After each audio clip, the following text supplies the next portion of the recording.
Welcome to The Explainer. Today we're going to unpack a really powerful idea, one that helps us make sense of the world we live in right now. It's called postcolonialism.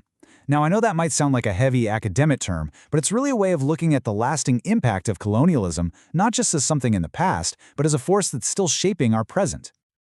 All right, let's just dive right in, shall we? We have this tendency to think about history in these neat, tidy chapters.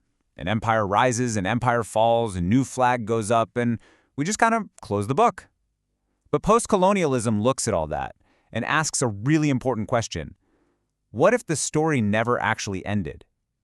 You see, the deepest impacts weren't just about redrawing maps or building new cities. Thinkers like the incredible Frantz Fanon, they argued that the real battlefield was the human mind. Colonialism wasn't just about conquering land. It was about trying to conquer a people's sense of self, to instill this deep-seated feeling of inferiority that could last for generations, long after the colonizers officially packed up and left. And that really brings us to the core question of it all. Postcolonialism challenges us to look right past the official dates of independence on a calendar. It asks us to see the complicated, often invisible shadows that are still there, in our cultures, in our global economy, in our politics, and maybe most importantly, in how we see ourselves and how we see each other. So how do we even begin to decode this whole massive, complex legacy? Well, believe it or not, a really great place to start is with a tiny little piece of punctuation. Yeah, I'm talking about the difference between post-colonial with a hyphen and post-colonial without one. It seems small, but the difference in meaning is absolutely huge. So on the one hand, you've got post-colonial with a hyphen. Think of that as just a timestamp. It points to a specific period after colonialism officially ended. Simple enough. But when we drop that hyphen, post-colonial becomes something way more powerful. It stops being a time period and starts describing an ongoing condition. It becomes a critical lens, kind of like a pair of glasses that helps us see how the power dynamics and the ideas from that colonial era are still very much alive and kicking today. And that's the crucial point right there. This isn't just about looking back at history books. Post-colonialism is a tool for understanding the present. It helps us analyze everything from, say, global economic inequality to the cultural biases we see in movies, and even the very language we speak. It reveals how the past is secretly operating in the now. Okay, so we've got this lens, this way of seeing the world. But how do we actually use it? Well, postcolonial theory isn't just a big idea, it's more like a toolkit. So let's open it up and look at 3 of the most important tools that help us analyze the world through this framework. First up, we have this concept of the other. This is all about the process of defining one group by making them seem totally different and, frankly, inferior. It's painting entire cultures with these broad strokes, calling them exotic or primitive or irrational. And this wasn't just some innocent name-calling, it was a strategy. It was a powerful tool to justify control. Because, if you can convince yourself and others that you're on a noble, civilizing mission, well then domination starts to look like a good deed. Next in the toolkit is hybridity. And this concept is so important because it reminds us that culture is never pure or frozen in time. In these colonial spaces, different cultures were forced together. They mixed, they clashed, and they blended. And out of that mix came new hybrid identities and new cultural forms that weren't purely indigenous or purely colonial, but something completely new. It really challenges that whole idea of a fixed, authentic culture. And finally, we have the subaltern.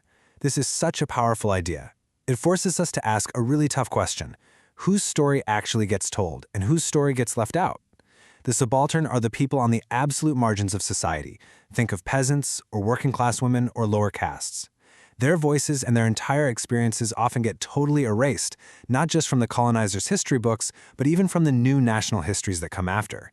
It really challenges us to listen for the voices that have been deliberately silenced. Now these ideas, they didn't just pop up out of thin air. They were developed and argued over by brilliant thinkers, many of whom had seen and experienced colonialism firsthand. So let's take a quick look at some of the key architects who really built this powerful framework for us.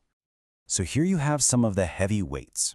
Edward Said wrote a game-changing book called Orientalism, where he basically argued that the West kind of invented this idea of the East as this mysterious, inferior other to make it easier to dominate.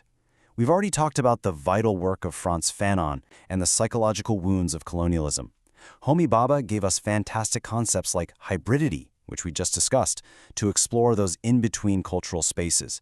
And then there's Gayatri Spivak, who posed that critical, haunting question, can the subaltern speak? Really pushing us to think about who actually has the power to tell their own story. So, you might be thinking, why is a theory from the last century so important for understanding our world today? Well, it's because the colonial logic it takes apart, it never really went away. It just changed its clothes. It's taken on new forms, and a post-colonial lens is what helps us see those new forms clearly. Just think about it for a second. This lens helps us understand why global wealth is so unevenly distributed. We can trace those lines right back to colonial exploitation. It gives us the tools we need to critique a Hollywood movie that's using lazy stereotypes about another culture.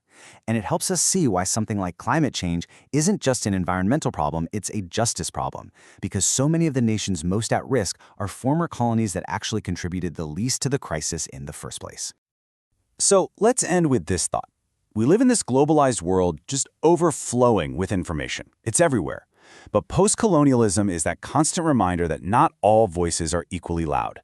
Maybe its most important job today is to just keep asking that question, to challenge us all to tune out some of the noise and to listen, really listen, for the stories that are still struggling to be heard.